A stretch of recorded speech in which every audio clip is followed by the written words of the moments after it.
In late 2025, a state law took effect designed to ensure consumers shopping online would know whether their personal internet history was shaping what they were being charged. And now, Assemblymember Emérita Torres is looking to build on that law with legislation prohibiting the use of, quote, personalized algorithmic pricing, restricting the use of personal data for surveillance pricing, and promoting new disclosure requirements for automated pricing systems. And the Bronx Democrat joins us in the studio to discuss her proposal. Well, Assemblymember, I want to start with the practices you're looking to prohibit, which is the pricing of goods and services based on a personalized algorithmic pricing. What does that look like in practice? Can you give us a sense of how that actually might play out for consumers? Because I think most people, at least prior to this law, wouldn't really have any idea when this is happening or why. Thank you, David. So personalized algorithmic pricing, essentially, there's so much data, personal data that's being collected on us. And companies, corporations are essentially creating profiles based on our behavior online, from our shopping habits to where we're connecting, whether it's a cellular phone in your hand or it's a Mac computer or it's a PC. There's all of this data that companies and corporations are collecting that are creating profiles on us based on our pricing habits. And so algorithmic pricing, that personal data is being put into algorithms that are setting different prices for different people. And my bill, the One Fair Price Act, essentially bans that from happening. So it's not fair, it's not transparent when one person is getting one price and another person's getting another price that's not based on supply and demand, but it's now based on your habits, your profile. So why isn't that, though, a natural evolution of supply and demand? Because the historic concept of supply and demand was limited based on what the store or seller knew about a person. Now they have access to so much more information. So why isn't this another aspect of that? And if it is another aspect, why not allow it and just regulate it and say you have to be cognizant of this potential? Well, I think technology is innovating, and it's innovative in so many ways. But this type of technology in particular, where AI is being used to set different prices for different people, I don't think that's innovation. I think that's exploitation in pricing. So we've never had, for example, a store that was able to determine your zip code, that was able to determine, coupled with that, how are you logging in? Coupled with, am I a mother? Coupled with all of this other information that can set profiles on you. And I think that's unfair. The FTC put out a report in early 2025 that showed that companies are doing this, from Staples to the Princeton Review, that they're setting individualized prices and that prices are higher for certain people and lower for other people. So we're not seeing standard prices on a product or service just based on what that service or product provides. As you mentioned, though, this can result in lower prices for some people. What if that is just a response to a progressive pay system? The company is able to access our capacity to pay. It would seem like that sort of progressive pay structure would be in line with a progressive way of governing. So in some cases, and the bill does address that, I've heard a lot from industry on their ability to provide discounts if you're a loyalty member or certain types of sales. However, what has been happening is, regardless, and we don't know what goes into discounts, right? We don't know what goes into particular loyalty programming and what have you. But essentially, if a technology is being used against a consumer for a particular price, you can't prove whether it's price gouging. You can't prove whether it's a discount from a consumer perspective, because we're on one side of the screen and corporations and technologies on the other. Yeah, you bring up the issue of price gouging. I could theoretically see a world where someone is able to recognize that this person is in a disaster area, and thus their need for bottled water from Amazon is thus greater. And I guess it would be hard to police that practice, because we often get those emails from the Attorney General's office about being on the lookout for price gouging. And I guess how would you know? Exactly. So what about the idea that the practice of algorithmic pricing also enables a business to be more efficient? Theoretically, they can reduce unsold inventory or, market things better in certain areas. Is there a sense that you are, limiting the efficiency of businesses? And if you are, is that a concern compared to the consumer benefit you're looking to potentially adopt by banning the practice? Well, I think for businesses and corporations, one thing that's fundamental is consumer trust, right? So if a consumer, New Yorker, wants to trust a business, they trust that they're being priced fairly for a product or for a service. I'm all about efficiency, and I think there are ways that AI and advancements in technology can create better efficiency and effectiveness. I just think that when you're coupling pricing and the use of personal data, there's a disconnect there because we don't know if discrimination is happening. And actually, in some cases, and the FTC's report showed this, that there was some level of discrimination when it came to staplers being sold by Staples at higher prices and different zip codes. And we saw that as well for the Princeton Review, where some Asian populations were being charged higher than other populations. So we're seeing this. It's documented. And if corporations and companies are not going to be transparent in how they're developing their pricing schemes, how can consumers trust them?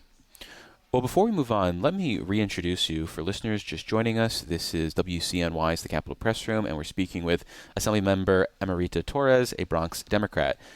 I want to turn to another element of your bill, and this is something that you are looking to allow when it comes to price setting, but want to require disclosures on, and that is automated pricing, which uses quote-unquote software and algorithms to adjust the prices of goods and services based on factors other than the consumer's personal data. So obviously other is doing a lot of work in that sentence. Can you talk about factors that would be allowed for consideration under that type of automated price setting? Sure. So, this is the part that you talked about a little bit on efficiency and effectiveness. So I do think that there are some ways that companies can benefit from using automated pricing systems. The concern that I have is the fundamental one where, we discussed the ban on surveillance pricing, but, if there's personal data being used, whether it's your race, your ethnicity, your zip code, that shouldn't be a factor in setting a price. Supply and demand, the market, how the market operates, that should be the part of the determinant factors that go into a price. And unlike the existing law that I mentioned at the top, dealing with disclosures around surveillance pricing, you are taking the disclosure requirement and sort of spelling out that it needs to be clear and conspicuous, but not necessarily this is what you need to say or this is where it needs to go. Any concerns about potentially leaving wiggle room? Because not to speak ill of companies, but I always wonder if they're going to try to find a way to avoid any type of meaningful disclosure. Mm-hmm. So I was a part of the effort last year to pass the Algorithmic Pricing Disclosure Act, which essentially does this for algorithmic pricing. Now we're trying to do an entire ban on it. But what companies are doing is they're putting, for the most part, not everywhere, but some of the larger companies are putting the disclosure at checkout where it's best suited. And that's been generally the practice. I know there's been some industry concerns. And so there's discussions around providing some guidance on that we're still discussing. Well, let's talk about the enforcement side of things. You have identified the potential for civil penalties. You also create an option for a right of action, so someone could theoretically bring a lawsuit. But as you pointed to early on, how does a consumer have any sense of this actually happening? Is there any reason to believe that we as consumers should be able to identify when algorithmic pricing is being utilized, since this is online shopping, that it is usually a very personal and sort of closed off experience? Well, I can tell you, shortly after I introduced the Algorithmic Pricing Disclosure Act, a constituent reached out to me and said, hey, this has happened to me before. When I was shopping, and I think it was for a sweater or some type of clothing, he said his wife did the same thing and they got different prices. Okay. So it's happening. It's happening in real time. And I think part of this exercise is an education exercise so that New Yorkers know it's happening. But there are complaints about this all of the time, and it's happened to me. I'm a mom of 2 young kids and I'm constantly buying diapers. And I've seen this happen when I'm buying diapers on like my personal computer versus on my phone. Sometimes the prices are different. If I'm logging in under my partner's name, it's a different price. So this is happening when it comes to airline prices, when it comes to ride shares. This is a common occurrence. Right, but what I'm saying is, unless someone is doing that due diligence of checking from multiple accounts or whatever to identify this, how would someone know that a business is doing this? If I just say, hey, I need soap, I'm going online, I'm ordering soap, and not necessarily saying, hey, honey, can you give me your cell phone and the incognito mode on the computer as well? I don't understand how we could potentially detect it unless there's another component with a financial regulator or some sort of technology regulator that is actively policing all these players. I mean, I think this is part of the problem, right? This is happening so often and so rampantly, and New Yorkers often have no idea that it's happening until they start to hear conversations like this, or until they start to see, oh, there's an act on this must be happening. So I think it's up to us as a legislature and, in partnership with the Attorney General to highlight this. And I think she's been doing a really good job of that. Is the expectation then with the penalties that they are going to be enough of a deterrent that actors will say, boy, the cost of potentially getting caught with this is so great that I'm not going to risk it, as opposed to potential other civil penalties where it's like, okay, that's a slap on the wrist. If we get caught, whatever, it's worth the gamble?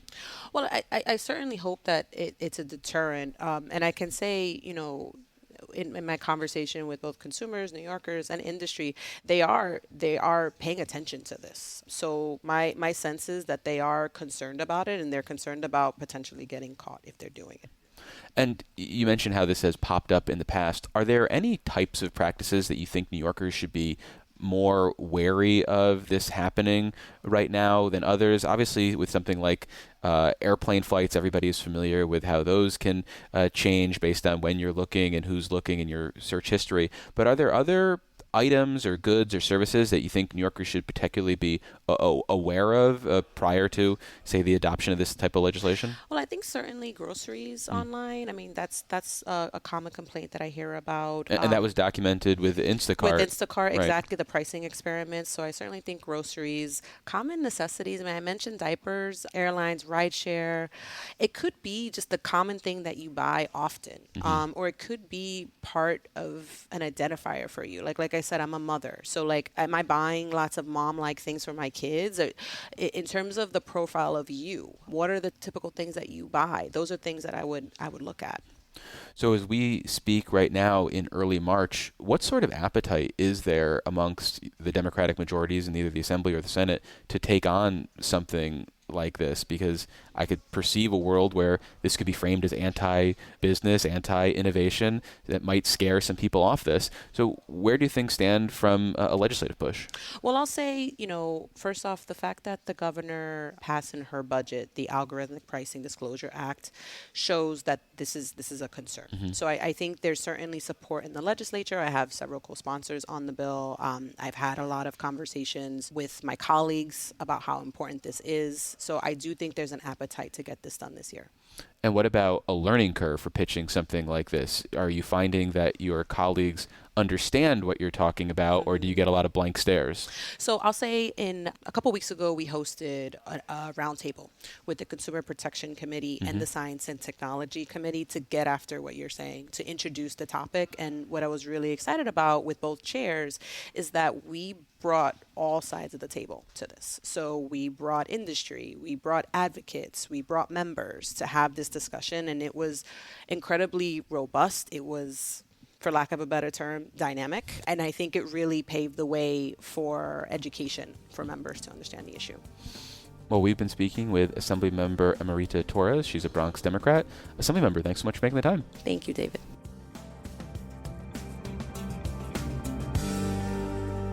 And for more Capitol Press Room content, visit capitolpressroom.org or wherever you download your favorite podcasts.